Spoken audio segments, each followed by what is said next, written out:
歡迎又入嚟收睇筆姐姐講馬頻道先。不過各位記住啊，俾個 like 我，訂閱同埋多啲留言支持我喎。好啦，聽日國慶日沙田又有10場草地賽事啦，又同大家分享一場我嘅心水馬先，就係第一場嘅5班馬1400米賽事啦。第一隻要講嘅就係2號馬嘅志在福星，上場同情搏命，最後幾步僅僅輸咗俾強手，真係時也命也，頂撚住條氣今次再嚟過。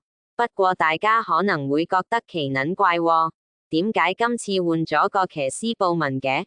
會唔會中伏呢？之不過又要諗一諗，布文騎上去跑唔出應有水準嘅話，馬迷唔問話，馬會都會問話啦。斷估布文唔會咁鳩蠢啩。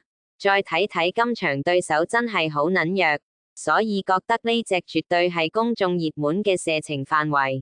好啦，第二隻就係4號馬嘅威威父子，呢隻馬絕對唔係乜撚嘢叻馬，不過響5班就靠一個準字，如果狀態能夠維持嘅話，走入3甲嘅機會率係相當之高嘅，加上今場潘頓騎上去喎，唔多唔少一定有啲幫助嘅。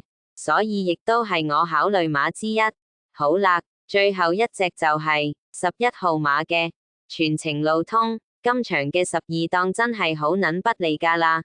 不過就擺返個黃寶尼騎上去，記得呢對組合曾經響5班有大勝對手嘅紀錄。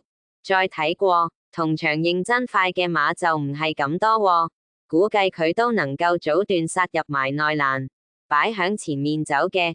形勢應該唔會太撚過下風嘅，仲有就係老馬利季初唞唞埋埋有返體力，加上呢場佢就孭磅輕飄飄，入直路走甩挨撚到入3甲偷雞，真係冇乜出奇。最重點嘅係呢隻馬今場一定有啲賠率分頭吸引，所以我今場就稱埋呢隻馬。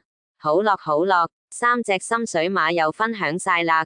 再同大家重複一次先：2號馬嘅志在福星，4號馬嘅威威父子，同埋11號嘅全程路通。好啦，心水馬又講完啦，筆姐姐同大家講聲拜拜先，下次再見啦。